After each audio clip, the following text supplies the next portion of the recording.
My name is Paul Martin. I'm the Swedenborgian minister at the Swedenborgian Church of Puget Sound out near Seattle. And today is, I don't even know the date, August 17th, 2018. I call this talk Journey Without End, and you might, if you don't understand why I called it that at the end, you can ask me. And we're looking at the Bible as a spiritual journey. And I'm not going to be talking, there's many journeys within journeys in the Bible, and I'm not going to be talking about any particular journey. I'm going to be talking about the whole concept of spiritual journeys and how is it we are or are not on a spiritual journey. What is a spiritual journey? What is a journey at all? And where are we going? If there's a journey, it kind of implies you're going somewhere. Well, where are we going?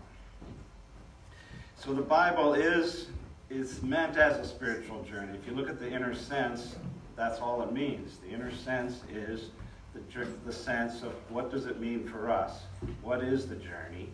And so the whole Bible as a whole can be seen as one journey, even though there are many individual journeys within it. There's the Garden of Eden, there's when Abram is sent out, when God first comes to him and says, go, and he goes. He doesn't ask where he's going. He doesn't know where he's going. He just goes. And this journey, one thing I really like about the Bible is it's not just for Christians. The journey, the inner sense, is not specifically Christian. It's just about the spiritual journey, which is the same for all people. We're all on a spiritual journey, not just Christians. I looked last week at Joseph Campbell's book, The Hero's Journey. And you could really say this journey, that's what he's talking about. It's a universal journey. I'll read you just the 8 chapter headings in Joseph Campbell's Hero's Journey. The call to adventure. That's chapter 1. That's like Abram being called. Then there's the road of trials. Because when you go out on your journey, you don't know how hard it's going to be. It's like a small child says, I want to grow up. You have no idea how hard it is to grow up or how hard it is to be an adult. You just think, oh, wouldn't it be cool to be an adult? Chapter 3 is called the Vision Quest. When you start getting an idea, what do you want? Then chapter 4 was called the Meeting with the Goddess. Now, you could say it's the god or the goddess, but I think goddess might also imply how we need to reconcile our thinking with our feeling sides. So the goddess may represent that feminine side. And you certainly see in Swedenborg, when he went through his spiritual process, that's clearly what he was doing, was integrating his feminine side or his feeling side. Chapter 5 is called the boon. The boon is something you're given, a gift that helps you on your way. You can't do it alone. You need help. Chapter 6 was the magic flight. So you're running. Chapter 7 was the return threshold. It's going back, maybe Jesus' journey back to Jerusalem. And the last chapter was called the Master of Two Worlds. I think it's kind of because we journey into the spiritual world, leaving the comfort of our physical, and then we need at some point to reconcile and bring together the spiritual and the physical. We become spiritual beings, and we have to be the master of both worlds. So we're all on this journey, not just Christians. The journey is universal, and when you look at the inner sense, it's just talking about what it means to regenerate, to become a spiritual person. When you look at what is the goal, Swedenborg called it end, cause, and effect. So the end, you would think of the end as the goal. You'd think that's where you're going to get. But for Swedenborg, end came first. It's kind of a paradox. Business trainers and life coaches always stress the importance of planning, of setting a vision, a goal, so that you can make strategies to how do you get there. They say you can't get somewhere if you don't know where you're going. So we're on a spiritual journey, but where are we going? I'm going to read just a couple of quotes from Swedenborg relating to the end, because he called the end was the goal. In order to know what makes the correspondence and agreement of the external self with the internal, and what makes the disagreement, reflect merely upon the ends which reign, for the loves are the ends. For whatever is loved is regarded as an end. Thus will be evident what is the quality of the life, and what it will be after death. For the life is formed from the ends, or what is the same from the loves which reign. He also wrote, love, wisdom, and use are exactly as end, cause, and effect. The end is not anything unless through the cause it is in the effect. If one of the three is destroyed, the whole is destroyed and becomes as nothing. I always say for Swedenborg, love, wisdom, and use are the Trinity. That really is the Trinity for Swedenborg. And that's why he says if any one of those is destroyed, it all becomes nothing. So it's easy to see why the end comes first if you think of the end as the intended outcome or the purpose. That is what you want to have happen. It's our vision or goal, although I think it's often unconscious. It's what we think, or it's what we feel, or what we love. So if we love our children, then we engage our thoughts in how are we going to help our children? How are we going to protect them? Then this leads to the actions of caring and nurturing them. The initial feelings of love are the end. The thoughts and the plans are the cause, and then the actions are the use. So for Swedenborg, love is clearly primary. It comes first. It's what we love then determines our whole life, because then we decide what are we going to do, and when we're thinking about what we love, and we make all our plans around what we love. And even though that may be unconscious. He also wrote, as regards love and wisdom, love is the end. Wisdom, the instrumental cause, and use is the effect. So he also wrote, the end is that which reigns in everything a person thinks and does. The end with a person is their life itself. All things that they think and do live from the end, because they are the end. The end is nothing but the love. For a person cannot have anything as an end except that which they love. A person who thinks one thing and does another still has an end that is what they love. So love, you could also be seen, it's sometimes seen as just intention. And then, of course, wisdom is your thoughts and how you plan things out. End, cause, and effect. Love, wisdom, use. So if the goal is that if we are on a spiritual journey, we have to say, what's the goal? You know, where are we going? And I think it's not completely clear. We could say we're uniting with God. So maybe the end is becoming one with God. But I don't think we ever get there. So even in heaven, I expect to be growing and learning. Some churches will say, you know, you've reached the goal. Once you accept Jesus, that's it. You're saved. That's the end. Or you get to heaven and that's the end. Swedenborg gives examples of people in heaven who think that's the end, and they're just sitting around having feasts every day and don't really know what to do with themselves. They think they're there. But I don't think that would be the end. I think even in the spiritual world, we're all going to be growing and learning, becoming more wise, more loving. There's not an end. Most Eastern religions, like Hinduism, say there is an end. They say merging with God, they say that's the same goal as we would have, but they say you do get there. And they say it's like a drop of water that goes back into the ocean. It becomes one with the ocean. You become one with the ocean. I think as Swedenborgians, we don't really see ourselves as becoming just at one with the whole, the way a drop of water becomes one with the sea. I think as Swedenborgians, we kind of think we would be trying to perfect our unique and distinct expression of the divine. We don't just become God. We are a certain aspect of the whole.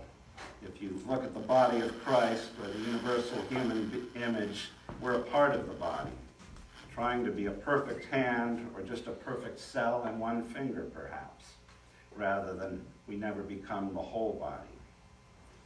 But then, of course, We can be a better hand, we could be a better finger if we're totally aware of the whole body. So I think that's where we do need a sense of the transpersonal. We need to be aware of the whole so that we can be a better part of the whole. We're not really, of course, a separate hand. We're not really separate from the body.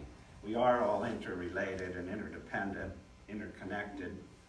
George Dole translated Swedenborg as saying, we are distinctly one. That is, we're able to envision ourselves as distinct and separate. We're able to act as if we were independent beings, but we're actually not. We're actually all part of the whole, part of the one body. There are two ways of perceiving the world and of explaining it to ourselves. Essentially, seeing the world as perfect as it is, in which case there'd be no need for a journey, or referring to what's referred to as a broken world. The broken world view is embraced by Christianity, although it was not invented by them, and it's certainly not exclusive to a Christian perspective. Anybody who sees the world as broken would say, well, we're not good people, we're sinners. If I try, maybe nothing ever works out. I can't even control my own life or what happens to me. I'm a victim of circumstance. Everything's not as it's supposed to be, and there's nothing I can do about it. You tend to blame. It's my mother's fault, my father's fault, my spouse's fault, my boss's fault, society's fault, the politicians, the rich, the poor, somebody else. It's all their fault, and there's nothing I can do about it. And if I can't make my life work, I certainly can't control the larger world, which is completely corrupt, unpredictable, and not a good or safe environment. I think Christianity kind of caters to this viewpoint. God might have created a perfect world, but almost immediately in the Garden of Eden, we disobeyed God, fell from grace, and now we're all evil sinners. It's almost a tenet of Christianity that we have to say we're sinners. We have to beg God's forgiveness. We have to repent. And we have to look to Christ to save us and save the world. We also tend to see the world as somewhat evil, or it's all temptations. The physical pleasures, financial success, those are all worldly pleasures and therefore somehow opposed to spirituality. But the main thing is we're all guilty, we're all sinners. And then in the opposite of that would be what's called the perfect world. And much of that is embraced by Eastern spirituality, Enlightenment, and even the New Age. This philosophy would say everything is as it should be. Everything is as it's supposed to be, as it's meant to be. That our only problem is that we just need to see the perfection and accept it rather than rejecting it and judging it. We're divine creatures, perfect just the way we are. We didn't fall from grace. We're not sinners. We have no need to be saved. When we sing Amazing Grace, we often change the words to save a wretch like me, to save a soul like me. We don't want to think of ourselves as wretches. Even though that song was written by a slave ship captain whose whole point was that God would even save a wretch like him. But we're tired of beating ourselves up, putting ourselves down, never being good enough. We yearn for inner peace and happiness. So we tell ourselves everything's fine the way it is. Focus on the beauty in the world, the friends we have, the success, even if limited, that we have achieved.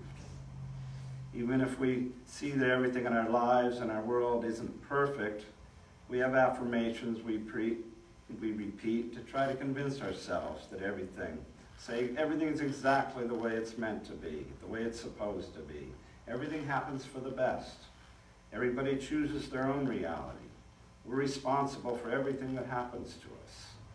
Somebody's in charge, maybe Christ, God, the great white brotherhood, our higher self. We don't really know what, but we just trust that some omniscient and omnipotent being has a greater purpose that we just don't understand, and that's okay. Everything is as it should be. The world is perfect.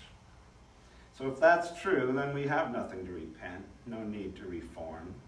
If the world is perfect, if everyone's chosen their reality, then there's no reason to try to help them or even change the world. I had one person who came into my bookstore and said these things, you know, that the world is as it's supposed to be. Everyone chose their reality. We don't need to worry about the people starving in Africa because they chose that reality, even if we don't know why. Everything happens for a divine purpose. I said, well, maybe that's true. And if so, then maybe the divine purpose of their suffering was to awaken compassion in us. And it's clearly not working. So even if we say there's a purpose, we don't know what the purpose is. Another problem with this broken world mentality is it leads to guilt, blame, and powerlessness and negativity. But then the perfect world, the problem with that is it tends to make us say, well, we don't need to change. We don't need to change the world. We don't need to change ourselves. There's nothing to reform.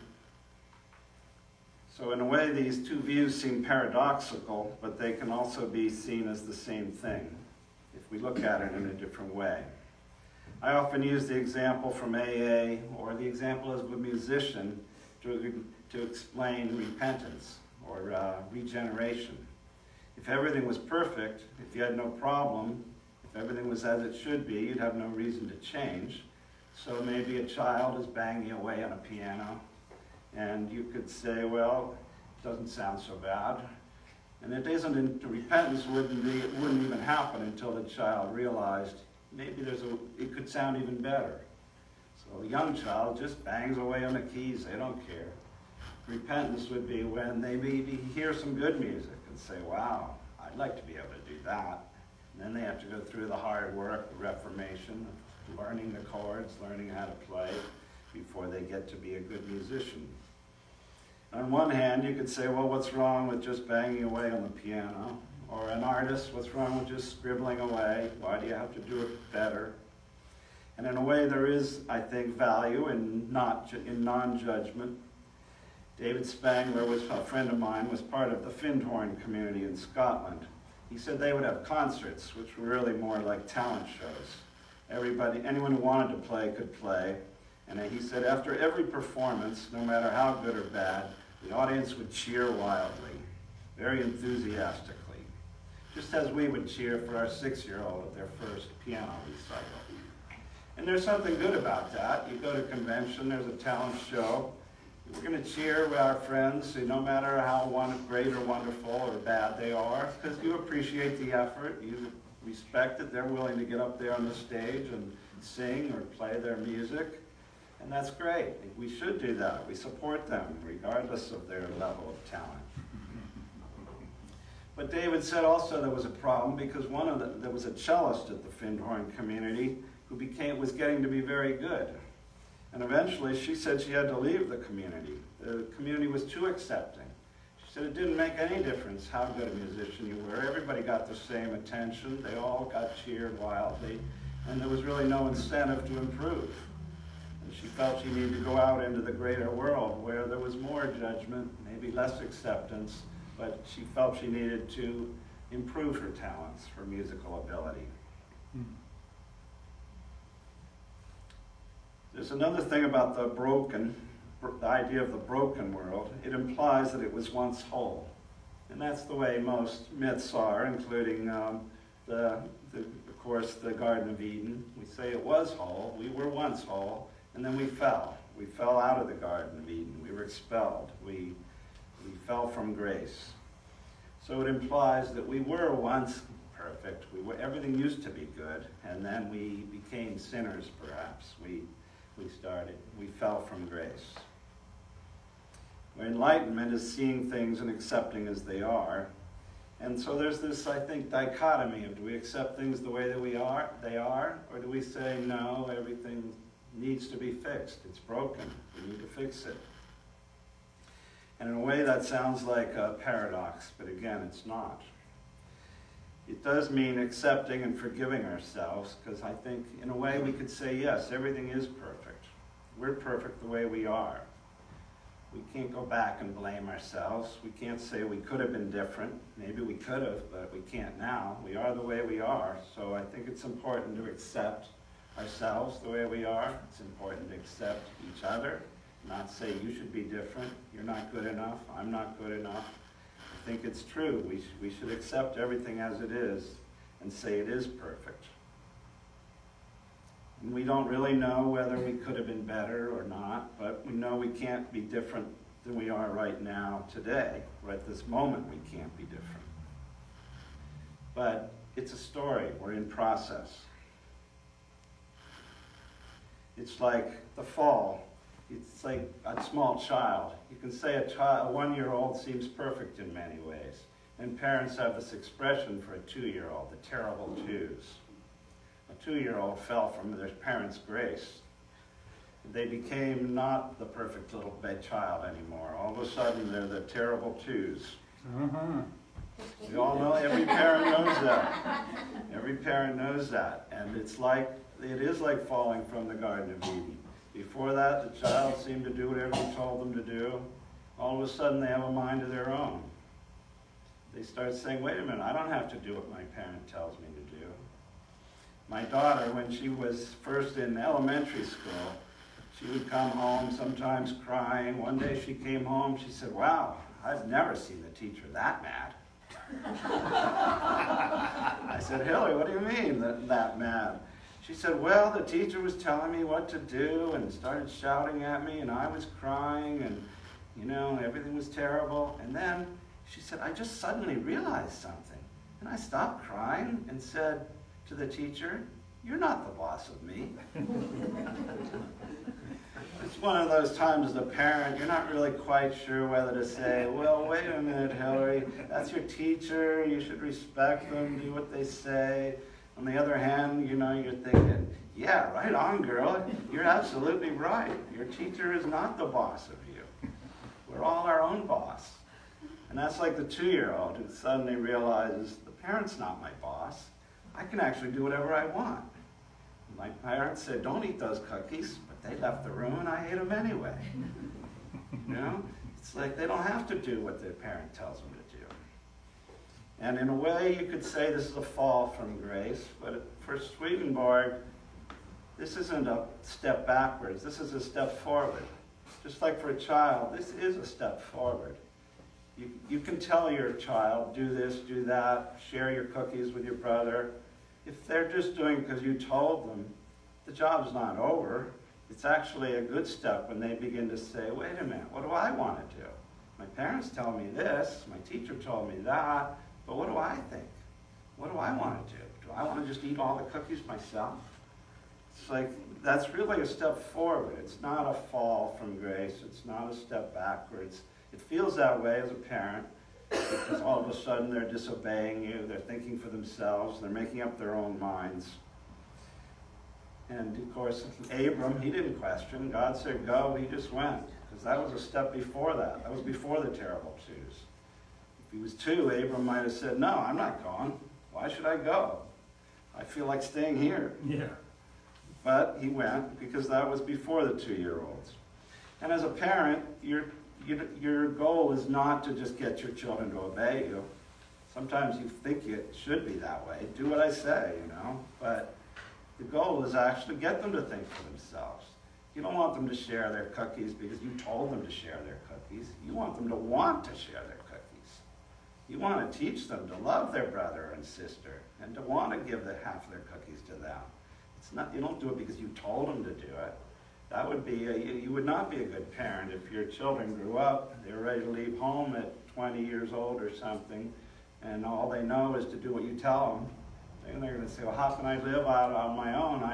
You're not going to be there to tell me what to do. Your goal as a parent is to get them to know, to have good judgment, to want to do the right thing. And this is regeneration. The goal of regeneration isn't just to do good. God could have forced us all to do good. He could have forced us to all believe the right thing and to do the right thing. But the whole goal is to choose to do good, to choose love, to choose compassion, to go back to the Garden of Eden as a choice, because we want to be there with awareness. Like we're talking about the wisdom of infancy, or the innocence of going back into that innocent state. Well, you go back into it, but with knowledge. A child is totally unaware. They don't even know they're in the Garden of Eden. They're not there out of any choice of their own. They're just there. So we have to think in a journey, what is the destination? Some people say there's many paths that all lead to the mountaintop. There's 12 gates to the city. And so a lot of people like that. There's different ways to get there. There's different ways in. There's more than one way to get to the mountaintop. But then we have to say, are we ever going to get to the mountaintop? Again, my friend David Spangler, a spiritual teacher, said, well, maybe it's not like we're all in the woods trying to get to the top of the mountain. He says, maybe we're all just wandering in the wilderness. We're all wandering in the woods, and we're just trying to pick up the skills we need to navigate. We need to be able to build shelters and take care of each other and find food. Maybe we're not actually going to arrive somewhere. The journey is to learn the skills necessary. The journey is to become more wise and more loving. There's a beginning maybe, but no end. There's a birth, but no death. So having no end, realizing we'll never get there, so like I say, maybe there's no top of the mountain. Even when we die, we're in the spiritual world. We haven't become one with God. We're not all loving. We're not all wise. There's still going to be things to learn. We're still going to be progressing. I think the danger really is that we think we have arrived.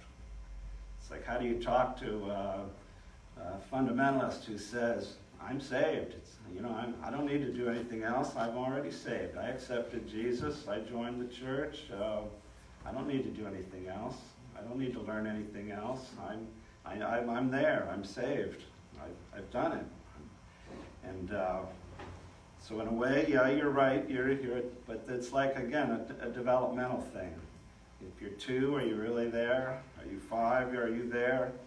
Even as Swedenborgians, I think sometimes we think we know.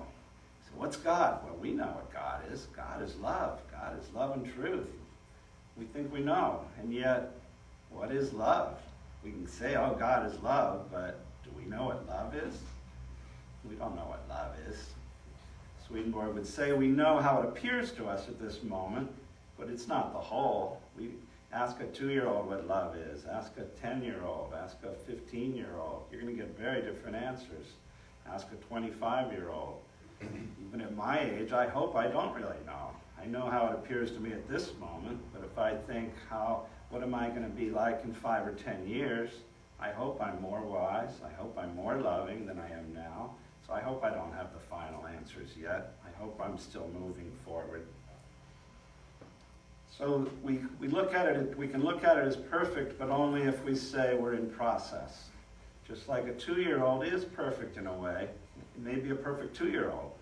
It doesn't mean they should stay that way. Or a 15-year-old could be a perfect teenager. That doesn't mean they should stay 15 the rest of their life. And I think the real danger of a church is that a church that would say, you're already there. The danger is in stagnating, is in stopping the growth process. If you think you know what love is, then why would you try to learn any more? If you think you're all wise, why would you, again, want to learn any more? If you think you're already saved, there's no need for repentance, reformation, regeneration. If you think you're already there. So what we need to look at is that, yes, life is a journey, and maybe we'll never get to the end, but it's perfect that we're right where we are on the journey. But tomorrow we need to be a step forward. Next week we need to be beyond that. Next year beyond that. So it's only perfect if we see it as a process. And that's what the Bible is. It's showing us the whole process from beginning to end. It's not saying we're going to get to the end, or that if you believe this or you do that, that's it. You know, we're never going to get there. And that's a good thing. I think it's great that we're never going to get there. It would be kind of depressing if I thought I was going to get there someday. What would you do after that? Like I say, if you get to heaven and you're there, what are you going to do? Just eat and drink and play? You know, I would think you're still going to be learning more about love. You're still going to be learning about God. So we're moving toward merging with God. We're incorporating love and wisdom more and more into our life. But we're never going to completely get there. We're all, I would say, the journey is growing up. Because again, we use this image in the Bible over and over of the stages of development. So Abram was a very young child stage of development. There's the 2-year-olds, there's the 5-year-olds, the stage of where you just do what you're told, the stage of you where you want to think out what's fair, the stage of where everything looks like punishment and reward. There's all these different stages leading to love.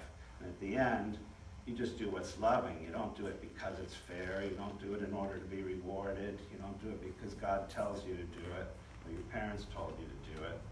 You act loving because you are loving, and that becomes, you become a regenerate person. So you could say the goal is to grow up. Every child is born, and then the goal is just to grow up. And we can all do that, but we will never stop growing. That's about all I'm going to have to say. I would be happy to answer any questions or expand on anything if you have any particular questions or comments. Yes? I just want to read to you some comments that came through on Facebook. First it says, "Hi Paul, from Ian and Lisa. You were heard on Guimas this morning." And Rebecca Lang wrote, "If you're around those who are not very accepting or judgmental, how do you find your own acceptance within that?"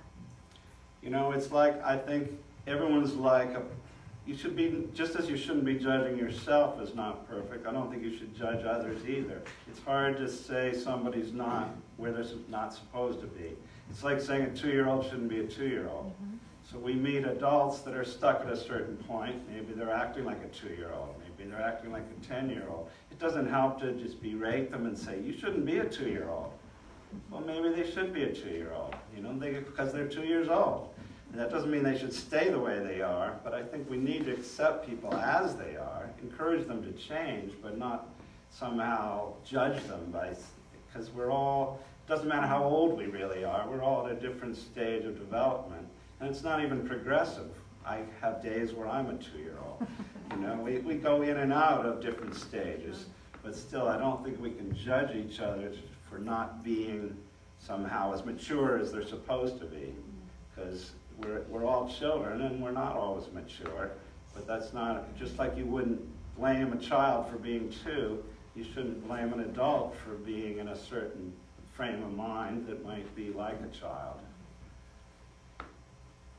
Anything else? Any other questions? Yes? What did your daughter say, or what did you learn that the teacher's reaction was after the child said to the teacher, "You're not the boss of me"? You know, it was hard for the teacher, and fortunately it was a substitute teacher, and apparently that teacher had problems with some of the other kids, and eventually the teacher was fired. I don't like to think my daughter got her fired, and I don't think she did, but I think that's a problem with, as a teacher and as an adult, to get into, as a parent, you don't want to get into a battle of wills or authority with your children or your students, because it shouldn't be about discipline and do as I tell you to do.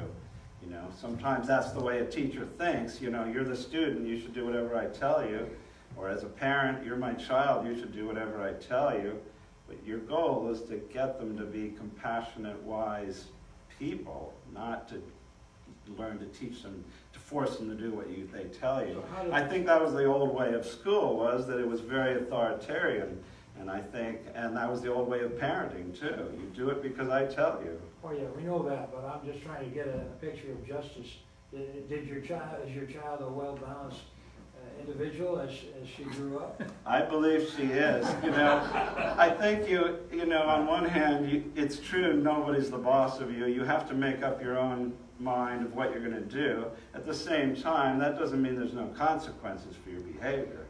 If a child chooses to act up in school or talk nonstop, and the teacher says stop talking, well, the result might be you're taken out of the classroom because you're disrupting the class. Yeah. Or my children, sometimes they would get really noisy, and I'd be trying to talk to the adults, and they'd be shouting or running around. And I wouldn't want to tell them they're wrong or bad for making noise. I just say, you know, you're having an effect on me, and you can make all the noise you want, but you're going to have to go up to your room and make noise. Some teachers need to be fired. Yeah, some teachers need to be fired. So I think children and everybody shouldn't be told they're wrong or they're bad, but they do need to accept the natural consequences of your behaviors. So you can do whatever you want, but that might mean you're going to be expelled from the room. Yes? Could you address rules and Ten Commandment things, rules, little rules in classrooms and bigger rules and Mhm. the roles they play, and when to introduce that to children? You know, it's hard to say a particular age, and different rules will have different ages, but I think the rules are always appropriate at a certain stage. Like a child, maybe you live near a road and the 2-year-old doesn't know about traffic and everything, so in the beginning it's very appropriate. You don't go play in the street.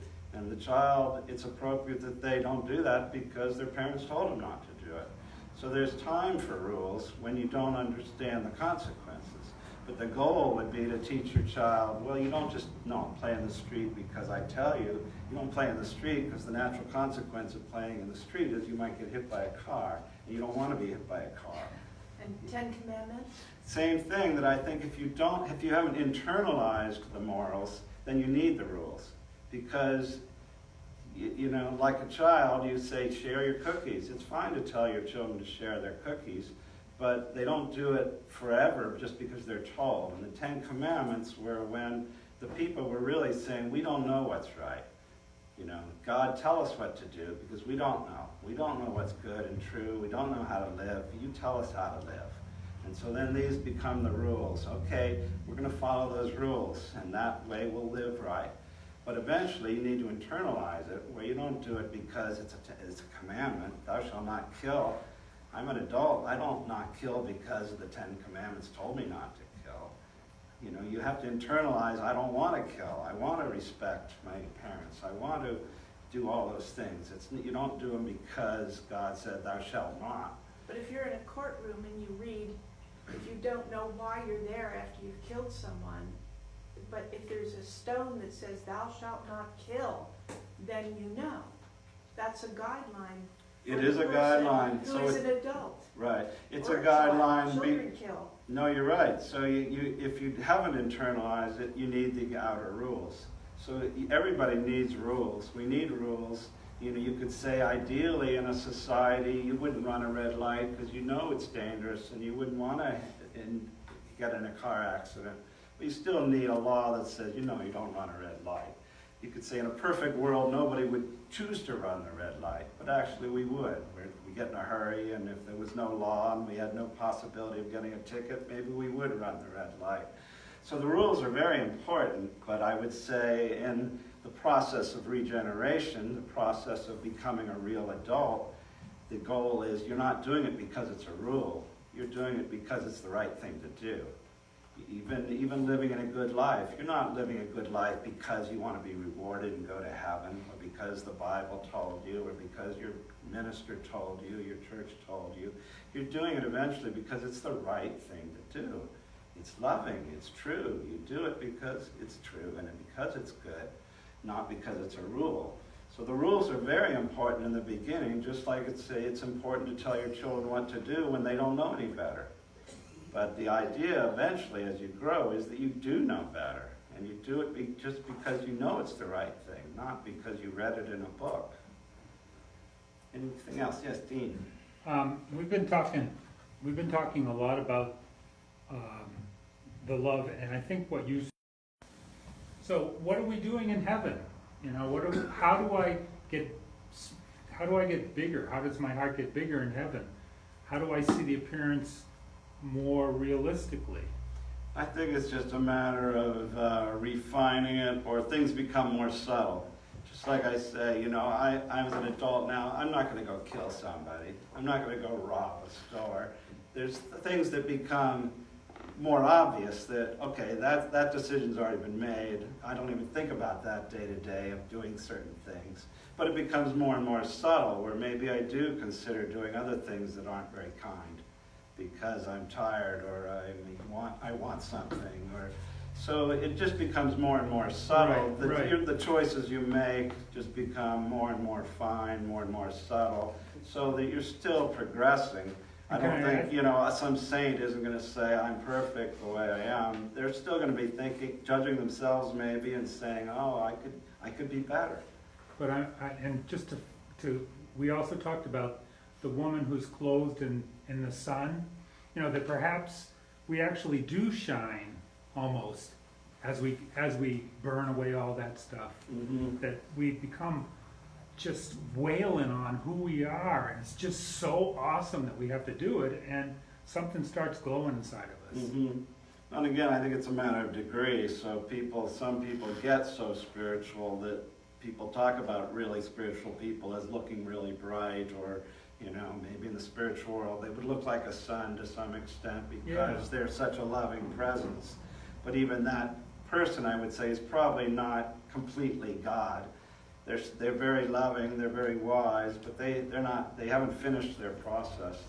And they themselves would probably be the first ones to say, Say it. I'm not loving enough. Even though to you might think, wow, that person is so loving. That the people you most admire are going to say to themselves, I'm not quite loving enough. I can go further. Good point. Any other questions, comments? Yes, George. I wanted to thank you for bringing that quote to us about end, cause, and effect. And it's been a very helpful teaching. And then also that quote goes on to say, if we think from effect, cause to end, Mm-hmm. we introduce more, we get lost and confused, which reminded me of an article I read in National Geographic about a scientist who was testing the theory, if we're lost, we walk in circles. So he dropped 3 people off in a desert, and they thought they were walking in a straight line. But indeed, each one of them started walking in circles. Mm. And he ended up saying, isn't this a lesson to learn? We need a GPS, or we need a compass with us when we're lost. Mm-hmm. We need to get back in touch with end, cause, and effect. Mm-hmm. But I don't want to walk in circles, No. Paul. So, you know, you were saying journey, destination, where are we going? We have to have that inner sense so that we don't walk in Right. circles. Well, I would say the Lord should be our compass. Yeah. Swedenborg says in the spiritual world, everybody's looking to the east. Well, it doesn't mean everybody's standing looking in the same direction. What it means, the east is that's where God is. So that's where so everybody's looking toward love and truth. And it's not east, west, whatever. But everyone's so good. Then love and truth is our compass. That's how we know which way to go. We go. So the important thing is that we're going in the right direction. The important thing isn't how far in the process are we. Are we 2 steps ahead of somebody else? Can we judge others for being behind us, or admire others for being further ahead of us? That's not the point. The point is, as Swedenborg always would say, is that we're going in the right direction. He says, if we die and we're going in the right direction, we're going to keep going in that direction. Because if we're trying to do what's loving and what's true, we're going to keep trying to do that. And we don't know necessarily what's loving and true now, and we'll keep learning more about that. But if that's our compass, if that's what we're trying to do in our life, we're going to keep going in that direction. So I think that's a good point. Yeah, if you don't know where you're going, you wander in circles because you don't know what you're supposed to be doing. And you think you're going in a You straight might line. think you're going, but if you have no compass, you have nothing to know which way to go. Like you say, if it's a desert and everything looks the same, well, how do you know which way to go? If you see a mountain in the distance, you can keep going toward that mountain. But if there's nothing, then yeah, how would you know what to do? Yes. I just like the fact that I think you answered a question for someone who was here, and they asked a question, well, what do we do? Do we just sit around and just sit and eat and feast and stuff like that? That gets pretty boring. But I love the mathematical idea on the X and Y axis.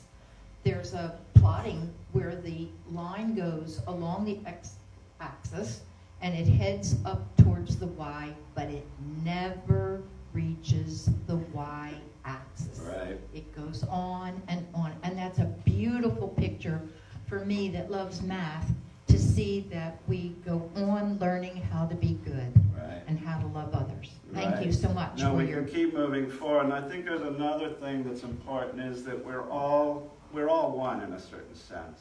So in a way, I could say, well, how could I ever get there if you weren't there too? So, well, we can't. So you're always, no matter how wise and loving you are, maybe in fact the more loving and wise you are, the more you're not concerned even about yourself getting somewhere. You're wanting to bring everyone else along with you. How can I be in heaven if you're not in heaven? Because I'm going to be trying to get you there too. We're all in it together. We can't, it's like having children. If your children are floundering, well then you're going to be floundering. So, because you're going to be trying to help them. And so I think there's that sense where you can't say, oh, I made it to heaven, so I'll just relax and eat and drink and have a big party because I made it to the promised land. Well, if everyone else isn't there in the promised land with you, how are you going to be content just sitting there and saying, oh, I made it, I'm here? You know, you're not there because everyone else isn't there with you. You're going to be going back and looking for the lost sheep and trying to bring everyone else along because we're all in this boat together. Any last thoughts? Yes? Oh, I don't want the last thought. There is no last thought. But there There's is no a end. thought.